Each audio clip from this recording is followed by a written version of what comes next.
उम्मीद है कि आप सब लोग हर ऑफिस से होंगे और अपनी ज़िंदगी में आप खुश होंगे। डिफरेंट काइंड ऑफ अपडेट्स इस वीडियो के अंदर आपसे मैं शेयर करूंगा। जो सबसे पहली अपडेट है वो है इत्तेहाद एयरवेज़ की, जिसने लिस्बन से पुर्तगाल के अंदर 3 वीकली फ़्लाइट जो हैं वो स्टार्ट कर दी हैं।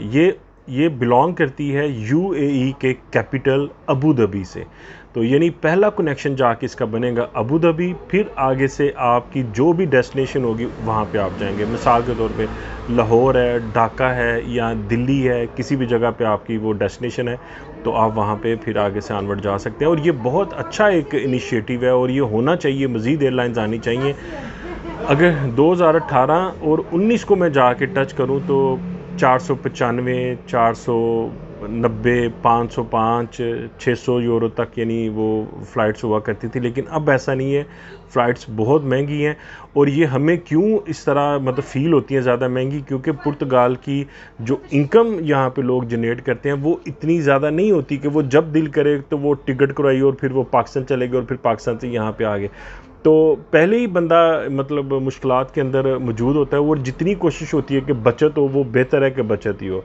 तो ये एक वेरी गुड न्यूज़ है मेरी नज़र में कि जो इत्तेहाद एयरवेज़ ने यहाँ से फ़्लाइट स्टार्ट की हैं। वीकली 3 फ़्लाइट्स हैं इसकी। दूसरी अपडेट है कि जो डॉक्टर्स हैं यहाँ पे संता मरिया हॉस्पिटल है, जो टीचिंग हॉस्पिटल भी है, वो बहुत बड़ा हॉस्पिटल लिस्बन का कंसिडर किया जाता है। वहाँ से 1-2 दिन पहले डॉक्टर्स ने, जो उसके एमरजेंसीज़ के हेड थे, उन्होंने रेजिग्नेशन दे दी है सिर्फ इसलिए कि जो वहाँ की एडमिनिस्ट्रेशन थी उसका रवैया उनकी नज़र में ठीक नहीं था। मेरी ज़ाती एक राय के अंदर जो सबसे ज़्यादा पुर्तगाल के अंदर काम होने की ज़रूरत है वो यही है, जो पब्लिक सेक्टर के अंदर जो हॉस्पिटल हैं उनके लिए ज़रूर और ज़रूर काम होना चाहिए। मेरी एक असेसमेंट है इस हवाले से। आप देखें जो डॉक्टर है वो दुनिया के अंदर हर जगह पे उसकी डिमांड होती है और ज़रूरत होती है। अब पुर्तगाल के अंदर डॉक्टर्स की सैलरी इतनी ज़्यादा नहीं है, तो जब उनको दूसरे यूरोपियन कंट्रीज़ के अंदर बिल्कुल इजाज़त है जाके लीगली काम करने की, तो वहाँ पे जो सैलरी है वो कंपेयर टू पुर्तगाल आलमोस्ट 4-5 गुना ज़्यादा सैलरी वहाँ पे मिलती है। तो फिर इसलिए भी ये एक चीज़ उनके पास क्लियर सामने ऑप्शन मौजूद होता है कि भाई हम यहाँ पे नहीं करेंगे तो फिर कहीं और जाके कर लेंगे। आप इस तरह भी इसकी मिसाल ले लें कि 2021 का दिसंबर था या 2022 का जनवरी था, मैं अपनी डॉक्टर जो फैमिली थी उनके पास गया, लेकिन वो मौजूद नहीं थी। उनकी जगह मुझे किसी दूसरी डॉक्टर ने अटेंड किया और मैंने उनको बताया कि मेरी जो आई साइट है वो मुझे नज़दीक जो है वो वीक फील होती है, मुझे ब्लर नज़र आता है। तो उन्होंने कंप्यूटर पे वो एक किया, उन्होंने कहा आपको घर आएगा, एक लेटर आएगा, आपने उस लेटर के ऊपर जाना है जिस दिन की आपको अपॉइंटमेंट मिली होगी। तकरीबन महीने बाद मुझे वो एक लेटर आ गया घर पे और मैंने वो लेटर जब खोला तो उसके ऊपर लिखा हुआ था कि मार्च के अंदर आपकी अपॉइंटमेंट है। तो वो मैंने ऐसे जैसे सरसरी देखते हैं तो मार्च मेरे ज़हन में था 2 से 3 माह बाद, यानी मार्च जो आ रहा है उस पर मेरी अपॉइंटमेंट है। लेकिन जब मार्च का महीना आया 2022 के अंदर, जब मैंने लेटर खोल के देखा, मैंने सिर्फ इसलिए देखा कि टाइमिंग चेक कर लूँ क्या टाइमिंग है, कौन सा उसका फ्लोर है जहाँ पे मैंने जाना है। तो जब मैंने उसको पूरा कंप्लीट पढ़ा तो उस पर लिखा हुआ था 2023 के मार्च के अंदर आपकी अपॉइंटमेंट है, सिर्फ एक आई साइट को चेक करवाने के लिए।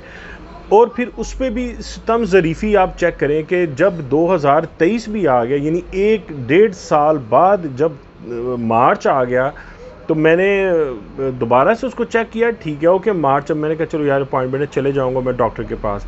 तो आप यकीन करें कि अप्रॉक्सीमेट तकरीबन 1 हफ़्ता पहले मुझे फ़ोन आया, पहले फ़ोन करके उन्होंने कहा कि आपकी अपॉइंटमेंट है। मैंने कहा बिल्कुल अपॉइंटमेंट है।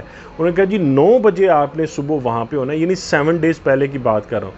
उसके बाद दूसरा या तीसरा दिन होगा इस फ़ोन कॉल के बाद, उन्होंने मुझे मैसेज कर दिया मेरे मोबाइल के ऊपर कि भाई आपका जो कंसल्टा है, यानी आपकी जो अपॉइंटमेंट है वो हमने कैंसिल कर दी है, अब दोबारा इंतज़ार करें, हम आपको बताएंगे कि आपकी नेक्स्ट अपॉइंटमेंट कब है।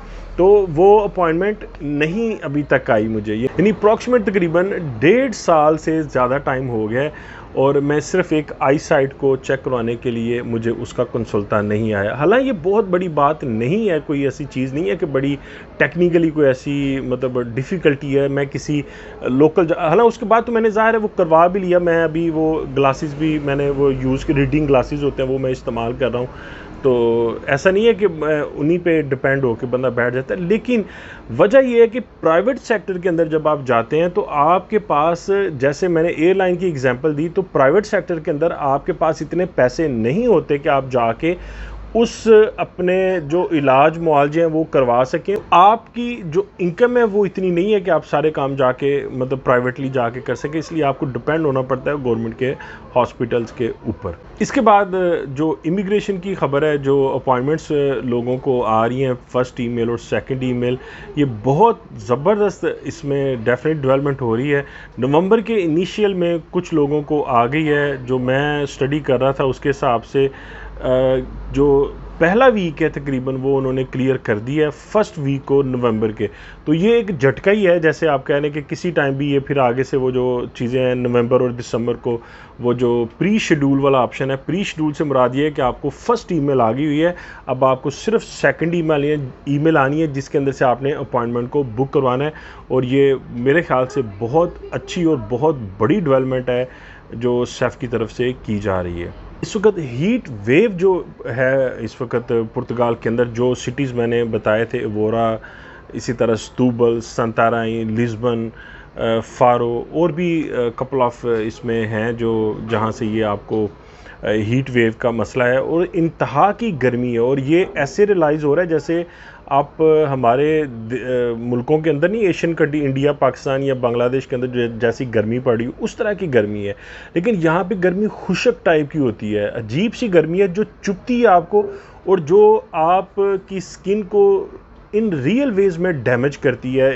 ये जो पुर्तगाल की गर्मी है, तो आप अगर बाहर निकलें यहाँ अब आज के दिन ख़ास तौर पे, तो शदीद किस्म की गर्मी की लहर चल रही है। कोशिश करें मुंह वगैरह लपेट के जाएं, हैट वगैरह को पहन के जाएं, पूरे बाजुओं वाली चीज़ आप यूज़ करें। ख़ास तौर पे वो लोग जो डिलीवरी का इस वक्त बाहर काम कर रहे हैं, ऊबर और ग्लोवो वगैरह या बोल्ट के ऊपर, तो उन भाइयों के लिए तो डेफिनेटली बहुत मुश्किल होता है मतलब काम करना इतनी सख्त गर्मी के अंदर, लेकिन स्टिल ज़ाहिर सी बात है उनका सोर्स ऑफ इनकम ही वही होता है, तो उनको करना पड़ता है।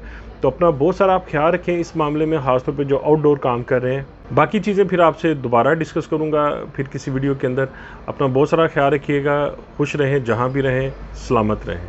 बहुत शुक्रिया आपका।